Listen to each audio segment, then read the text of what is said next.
This is Superior Sports Talk with Reggie Wilson and Luke Inman, part of Locked On Sports Minnesota, and it starts now.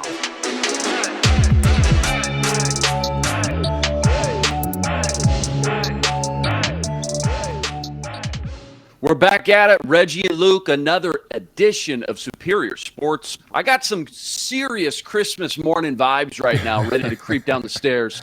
Check out these new purple presents we're about to get. The day has finally come, Reggie. You know I'm excited. The 2022 NFL Draft is upon us. How you feeling, Reggie? Oh, it's finally here. No more mock drafts. More No more mocks. Let's just get to it. Let's do it.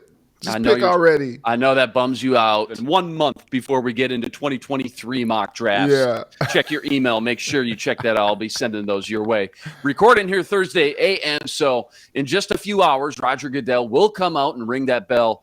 And this year's NFL draft will now be in session. That's when my heart rate starts to get a little amped up. My blood pressure pills come into play. We're breaking it all down with Locked On Vikings host Luke Braun. And later, I'm putting Reggie on the hot seat with What Does It Mean? But first, make sure to check out our other daily show on Locked On Sports Minnesota. It's the Ron Johnson Show, featuring former Gopher and NFL wide receiver Ron Johnson and producer Sam Ekstrom.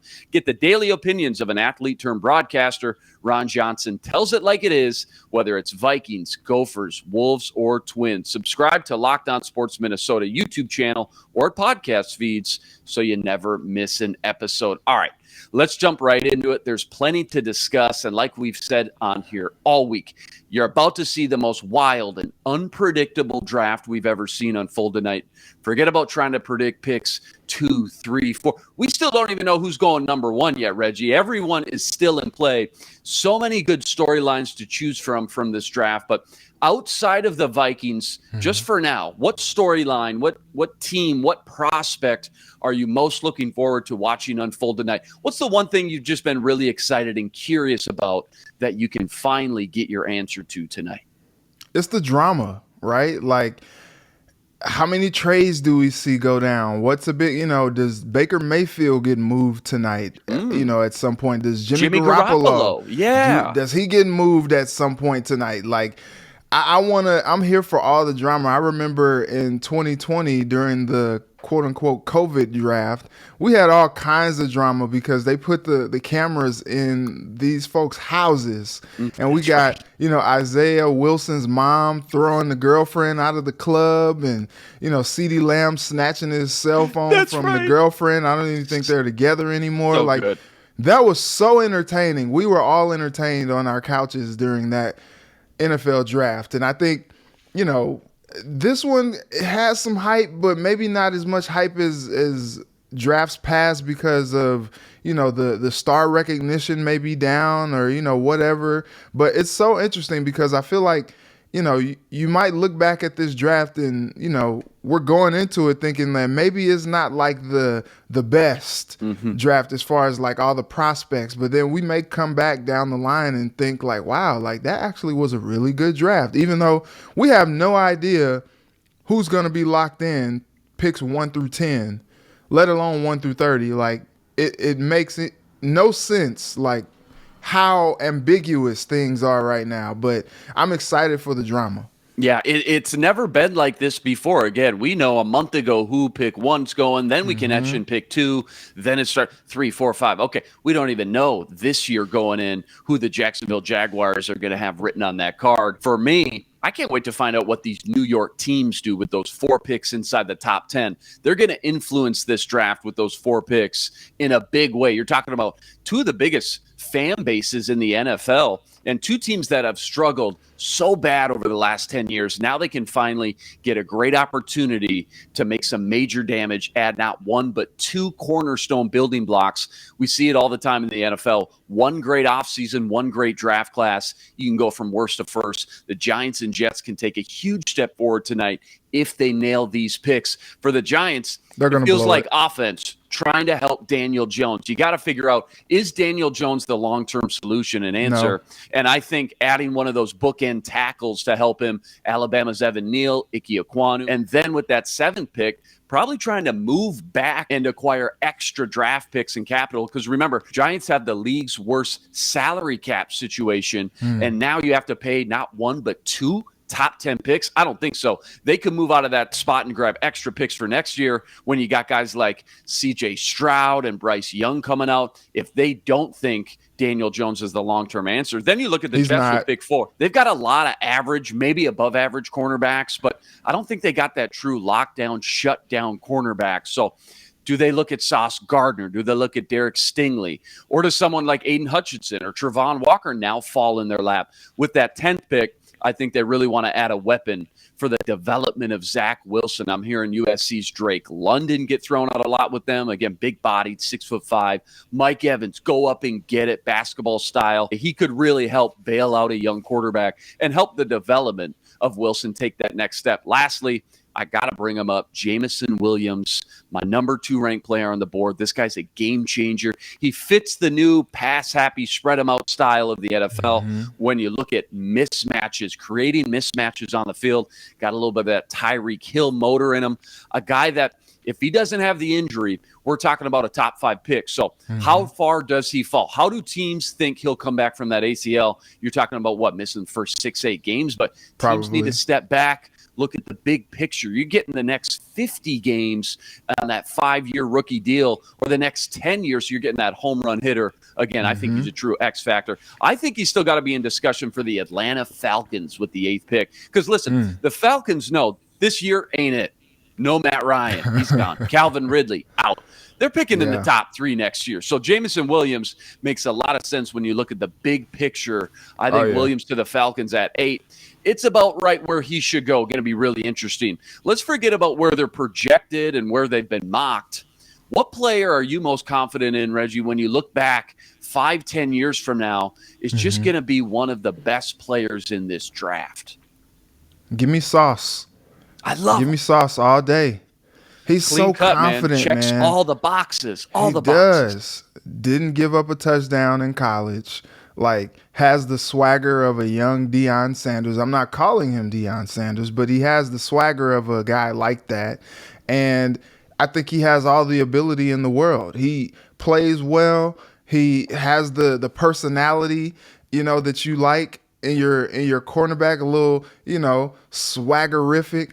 And I just can't say enough about the guy. He was on Rich Eisen yesterday, and Rich Eisen was just like, look, if you don't go to the New York Jets, I'm going to come out on stage myself and intercept the pick when you are called to make sure that you are going to the New York Jets. And so, he has a lot of synergy building. I think he has a lot of charisma as well that he's kind of playing to up to this moment, and I'm here for it. You gotta pay to play, and you are who you say you are. And I'm looking forward to seeing him shine and blossom in the NFL. Yeah, can't go wrong with Sauce for sure. Kyle Hamilton, my number 1 player on my board.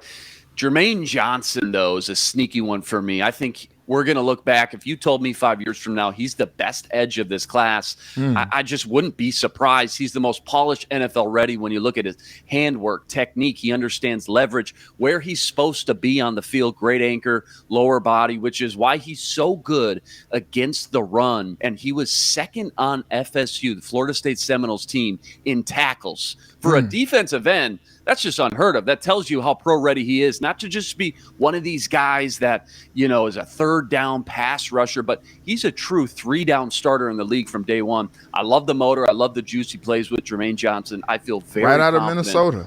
Yes, sir. Yeah, local boy, local hero. I feel very confident he's going to be one of the best players in this class when it's all said and done. I'm also very confident our guest today is going to blow us away with some Vikings draft news coming up. We got Luke Braun from Locked On Vikings to talk Kwesi in that 12th overall pick. But first, do you want smart post-game reaction from insiders that cover your favorite teams? Check out our Locked On Sports Minnesota podcast on YouTube or wherever you get your podcasts.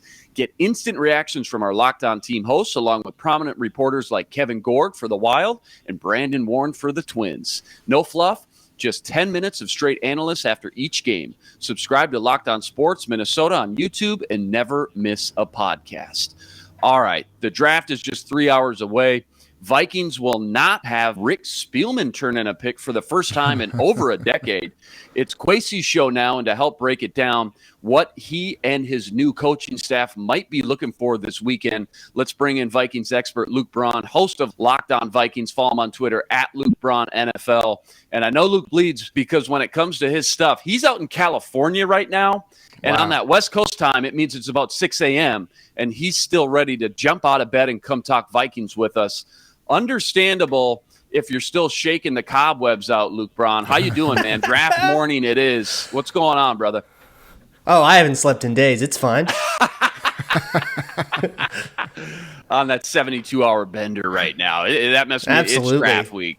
Yeah, we're all trying to connect the dots, Luke, with what Kwesi did in Cleveland and what the Vikings might be looking for. We know a lot of age-dependent factors will likely go into play despite having a lot of fifth-year seniors and older players and prospects in this class. And with a totally unpredictable first 11 picks happening before he's on the clock, it makes things really difficult. So you have to have a plan A, plan B, plan C. You got to be ready for anything. What's plan A for the Vikings tonight? Like, what's the dream scenario look like for them? And who do you think is that top player on the board that maybe could still realistically be there at 12? I mean, if Kyle Hamilton is there any chance that they could pass on him? So I have no idea where their board is at, but to me, that is plan A, right? Plan A is we sit there, we sit on our hands, we don't do anything, and our favorite guy just falls right into our laps, right? Right. And I don't know who that is. I have to think Derek Stingley's up there. There's so many ties and connections. He's just an utterly perfect fit. Like, it just makes so much sense, the fit. And he's young, and there's this LSU connection. There's something just like this great vibe to it with Patrick Peterson and all that. And I think you just have to kind of look into his last couple of years. But the thing is, his DB coach is here. Durante Jones, he's a Vikings coach now. So if anybody knows, like, they don't need to bring him in for a meeting. They got the guy that coached him. So I kind of feel like the Vikings are a bit of a leading authority on Derek Stingley. But it could be Hamilton. It could be, I saw somebody speculating that Sauce Gardner would fall and there'd be like this cornerback fall entirely. Nobody would pick any corners. Wow. And they'd all go for all the edge rushes and the tackles or something like that. And it's like, you know what? Weirder stuff has happened, all right? I don't think so. I think if that dude falls below the top 4, it's a crime. But weirder things have happened, you know?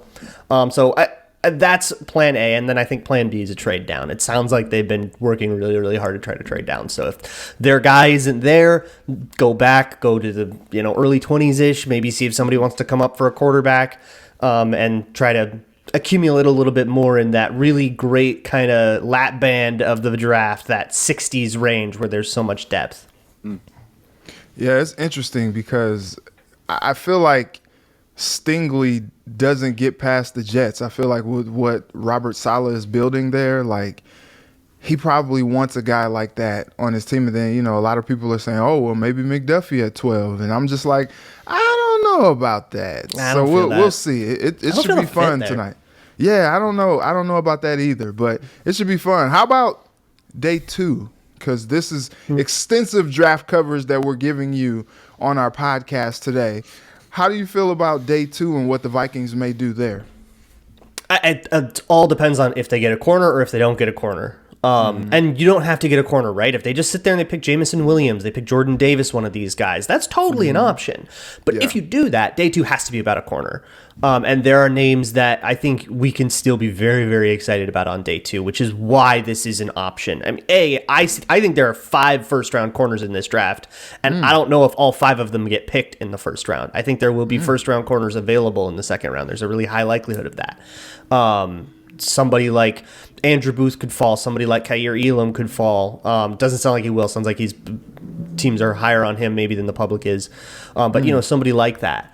Or go for somebody like Kyler Gordon, the other Washington cornerback, who's very good in his own right.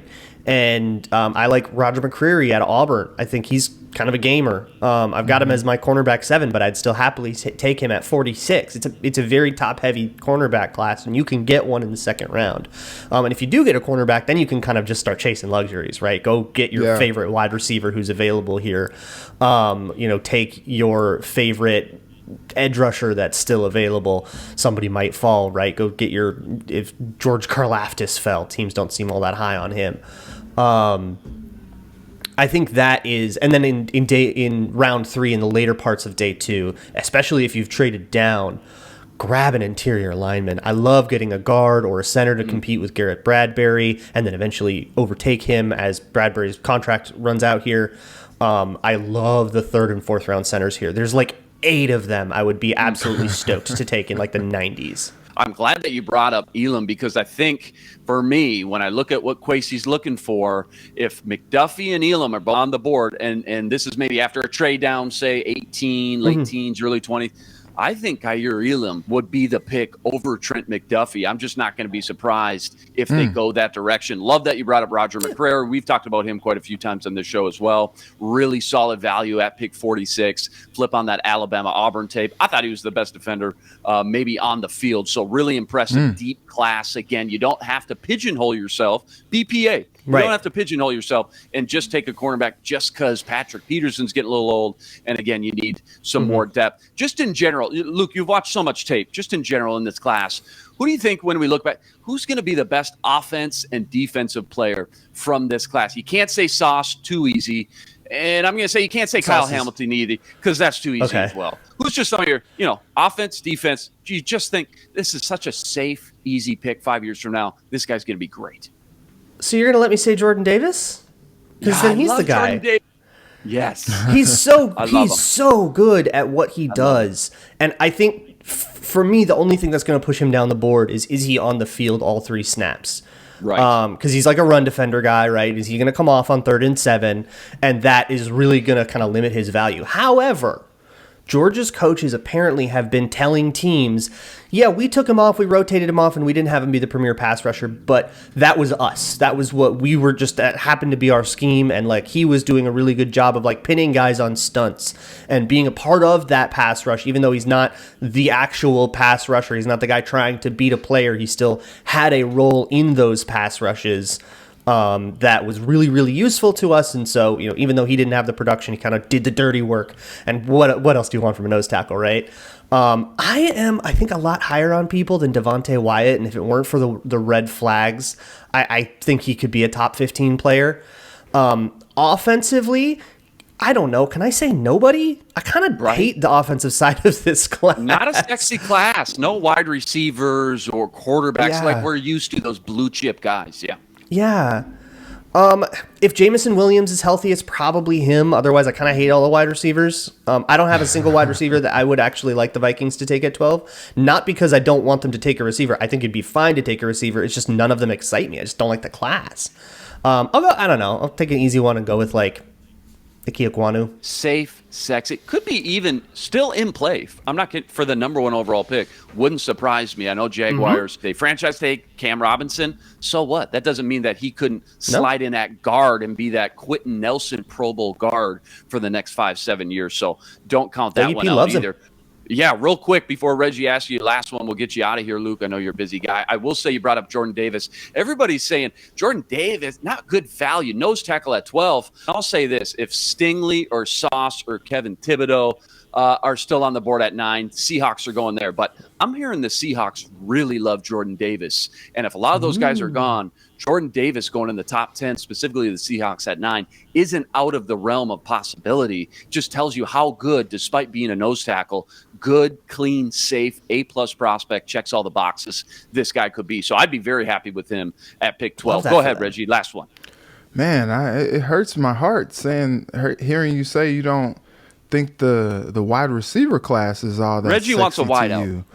Okay. Man, I can explain myself if you want. Garrett Wilson, Chris Olave. I mean, I did used to cover Ohio State, so I'm a little biased, Okay. but I love those guys. I'm not all that big on Drake London though, as some are, and I'm just like, Me you either. know, maybe he'll be great. Maybe I can be wrong, but I'm just not sure. But I will ask.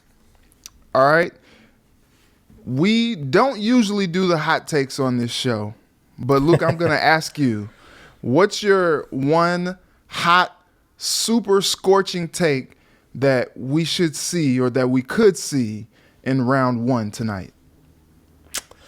Oh gosh, if you were gonna ask me for like a player that's gonna go like higher than you think, I would say Kair Elam's second corner off the board. Ooh, I like that. I think a lot of teams are higher on him than people are talking about. Trent McDuffie just cemented in that third cornerback spot. Maybe not. Yeah, I don't know if I would agree with that, but I think a team might do it.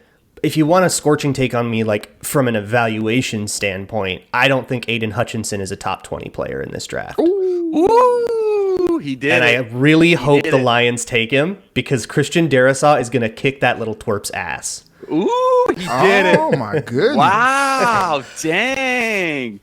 He dies to jump sets, man. Like you get into a phone booth with him and he can't get off of you. Like he can set you up and Mr. Miyagi you all day, but if you just bring the fight to him, he's got nothing. Wax on, wax off. Reggie, yeah. you asked for it, and you got it. Yikes. You got a Sheesh. spicy hot take. I love it. I Nobody love it can when hold me people- accountable. It's great. Yeah, that's there are right. no I rules. love I can it. say all of it. That's right. I love it when people come in and actually get outside the box a little bit and lay down some spicy takes. Going to be very interesting, very, very entertaining nonetheless to watch all this unfold tonight, 7 p.m. Central, when you can count on the Boo Birds coming out for Roger Goodell and the show begins. That might be my favorite part. Roger Goodell getting booed. Every pick, 32 times Roger Goodell gets booed, and he loves it. Luke Braun, host of the Locked On Vikings podcast, one of the best Viking pods you'll find. Follow him on Twitter at Luke Braun NFL. Luke, I want to thank you so much for getting up early and taking the time to join us to talk some Vikings and draft, my friend. Any coverage during this weekend we can keep our eyes peeled for? Absolutely. Locked On Vikings will be live at 7 Central, so come check out the YouTube channel. Just search out Locked On Vikings on YouTube. And then there's also the Locked On NFL live show, which you can find on Locked On NFL, Locked On NFL Draft. After the Vikings pick, I'll go from my own live show to the Locked On NFL one. That's going to be kind of how that works. And then I will have shows up every morning this whole weekend, recapping the last day of the draft. Love it. Can't wait. Check it out again. Locked On Vikings again on Twitter at Luke Braun NFL. Hey, thanks so much. Appreciate it, man. We'll talk to you again real soon. Pleasure. Okay? Thanks, Luke. Absolutely. Thanks, Luke. Appreciate Cheers, it. Luke guys. Braun. Yeah, appreciate it. Luke Braun again on Twitter at Luke Braun NFL. Locked On Vikings host Monday through Friday. 30-minute show. One of the best Viking pods for my money out there. Man, some spicy takes from Luke. Reggie, what'd you think? Oh, we still got Luke with us. Luke is like, Luke, what are you you're outta about here. to say? There you go. Yeah, right. He was like, wait. No, Are they gonna edit that out? It is surprising though that Luke said that he wasn't all that thrilled with the wide receiver class because, you know, every year we got all these studs that come out that, you know, you can find a gem in the third, fourth round sometimes with these receivers. Now, all these guys are just some athletic freaks. You know, you got a bunch of guys running 4.3, 4.4 40s. And so, you know, it's just so interesting. Like I said, I'm big on the Ohio State guys because I believe in the brand. They call it Zone 6 out there. And I just think that, you know, somebody's going to get, you know, some great players in Olave and Garrett Wilson and, you know, Jameson Williams when he recovers from the ACL. I just saw a mock draft that had the Vikings taking Jameson Williams and, you know, with it being kind of a luxury for them thinking more long-term than short-term as maybe like a future replacement for Adam Thielen. And so I'm like, well, you know, I wouldn't be mad at that. I really wouldn't. And so, you know, I think it's very interesting what we could see transpire tonight. And we could all be right. We could all be wrong. You know, we could all just be all kinds of off base. You know, sometime tonight we could find out that the Jaguars are going to take Kayvon Thibodeau, you know, and you're just like, oh, okay, well, you know, that makes sense for this wacky draft. For me, it always comes back to everybody in the mock drafts, the experts, who's going to move around, this team wants to move down, this team wants to move up. It's impossible to predict trades. So why even try? But, it's just not as easy as, all right, this team wants to move down. You got to have a trade partner, first of all, and it's got to make sense. I mean, you're not just going to move down for, next year's 6th rounder. No, it's got to make sense for both teams. I think it's going to be interesting to see how many trades actually unfold, not just in the top 10, but on round 1. Remember, a lot of teams like to trade back up at the end of round 1 to try to grab a quarterback for the future. They get that extra 5th-year option. We know teams like the Eagles, the Chiefs, the Packers, the Saints, they got multiple first-round picks. Any of them can package some of those picks to get maybe a blue chip top 10 prospect. The Giants, I think, I've already said it, at 5 or 7, probably want to move back. But again, impossible to predict, but I think there will be a lot of trades tonight. It's just who, when, and what teams going to be a lot of fun. All right. Yeah. It's that time, my favorite segment of the show. I'm putting Reggie on the hot seat with what does it mean. Reggie, are you ready? Let's do it. Twins pitcher Joe Ryan was lights out yet again. 7 shutout innings, 9 Ks. This guy had 7 Ks through 4 innings, by the way. Twins shut down the Tigers for their 5th win in a row and take first place in the Central. What does it mean for the Twins' pitching rotation, having a true number 1 guy like Joe Ryan, who's now 3-1, and looked dominant his last few outings?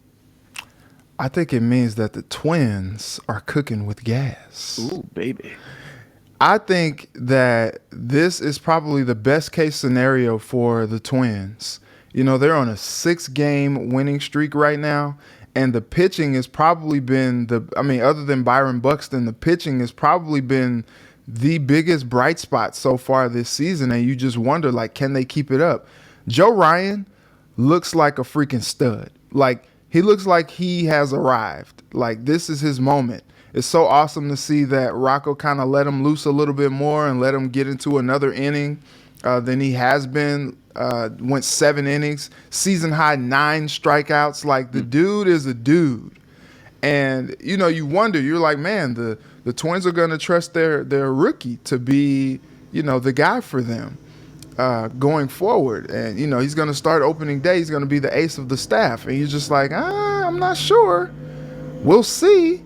But I think what is cool about it is he is totally risen to the occasion, and the Twins are like, we told you. We told you the guy's the real deal, and he is. And, they're doing this without Sonny Gray on the staff. They got one of the lowest ERAs in baseball for a starting pitching staff. I think it's the lowest. Yeah. I think it's number 1 ERA from starting pitchers. Now, the middle relievers and closers, different story. We'll get to that later. All right. We'll talk about that in July. But for right now, number 1 ERA pitching staff from starting pitchers. Unbelievable start for this, again, rotation that was just kind of a mix and match, slew of different guys they put together, throw them in a hat, see who pops out. Joe Ryan named the opening day starter and sent a message as far as how confident the Twins organization is in this young kid. I think that's maybe what a young guy like that coming up in the ranks, trying to develop and progress, take that next step into being a true number 1 ace, needed is their organization and coaching staff to say, you're our number 1 guy.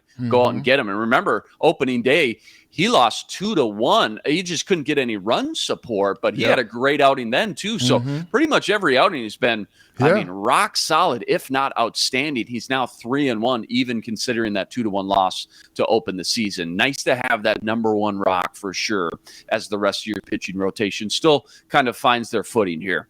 Phoenix Suns stud Devin Booker is a game-time decision tonight, coming back from a hammy injury.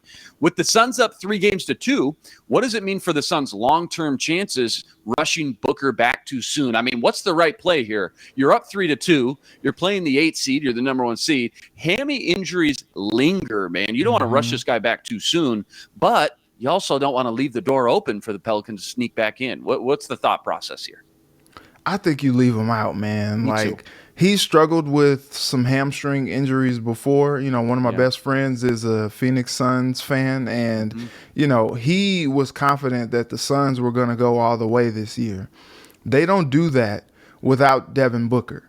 They need him ready, they need him available, and they need him relatively healthy. Like you said, these hamstring injuries do linger, and so he probably will never be, at the tip top. But if he's good enough to go out there, he's going to make a difference because this dude is a lights-out shooter. He just kind of goes unconscious from the floor at times, and he's just like, wow, like all of a sudden he's got 31 points at halftime, like he did the game that he actually left. And so I don't think you rush him back. Like if he's ready to go, then okay, you know, put him out there and you guys put the Pelicans away, and then maybe you guys get a little time to rest just a little bit. But if you can go out there and beat them, you know, you go out there and show what you showed in the last game, and you go out there and take care of business like you should against the Pelicans, like you are one of the best teams, and Mikal Bridges comes out and has another dominant performance to help lead the team to victory, like you do that. Because if you can preserve Book for as long as you can, keep getting him some treatment before he has to give it a full go out there, then you do that because you're thinking championships. And you don't accomplish that without Book.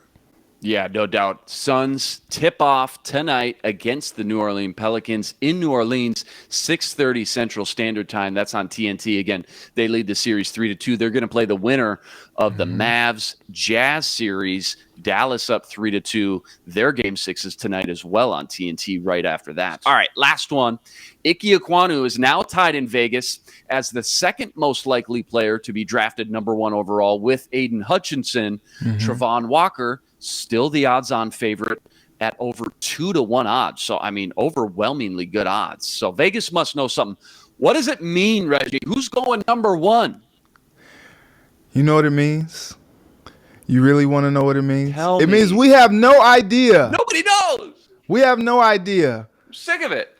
Like, Can't Jordan handle Davis this. could go number 1 for all we know. They could take Jameson Williams number 1 overall. I don't think it's going to happen. But, you know, like, we just don't know. It's so unpredictable. And it's the Jaguars. And so it's just Trent like, Baalke's going to Trent Baalke, right? yeah, man. Like, they're going to do something that's going to leave you like, huh?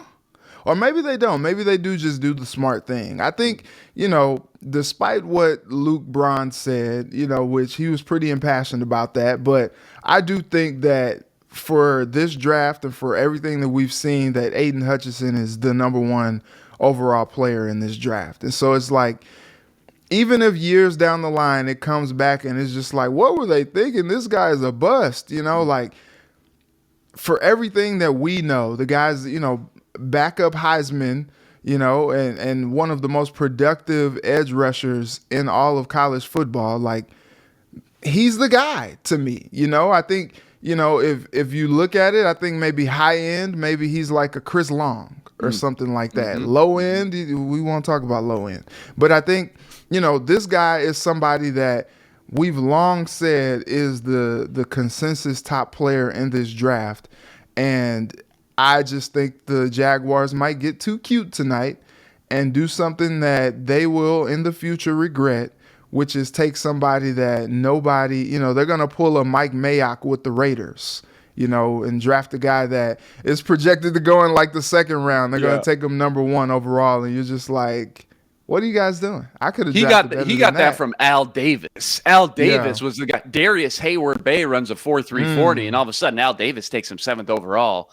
Okay, Al. All right, it's time to hang it up, buddy. It's all about value. Premium positions is how you get value. That's why quarterbacks and edge rushers, offensive linemen always go with that first overall pick. I think Aiden Hutchinson should be the number 1 overall pick. But if you don't like him, if you're the Jaguars, Trent Baalke, you don't like Aiden Hutchinson, here's what you do. You convince the Lions that you're taking him number 1 overall. The Lions want him in the worst way. You say, I'll tell you what, you can have him. We'll slide down to 2. You move up to 1 for a 3rd-round pick. You steal an extra 3rd-round pick. You move back. You take Travon Walker anyways, and you play the game. That's how you play the game. And, again, get the most value out of your draft position. Going to be fun, man. Can't wait. 7 p.m. tonight. Again, Boo Birds will be out. Roger Goodell taking the stage. NFL Draft. Reggie, you just survived the gauntlet. Special thanks to Luke Braun from Locked On Vikings. Draft day tonight. Round 1 recap tomorrow. Remember, subscribe to our YouTube channel and join us every day for another episode covering all the biggest topics in Minnesota sports. He's Reggie Wilson. Follow him on Twitter at Reggie Wilson TV and on Care11. I'm Luke Inman on Twitter at Luke_Spinman. Tune in tomorrow to Superior Sports Talk, part of Locked On Sports Minnesota. For Reggie, I'm Luke. Until tomorrow. signing Be out. blessed. Spread love today and stay purple. Ooh. This is Superior Sports Talk with Reggie Wilson and Luke Inman, part of Locked On Sports Minnesota.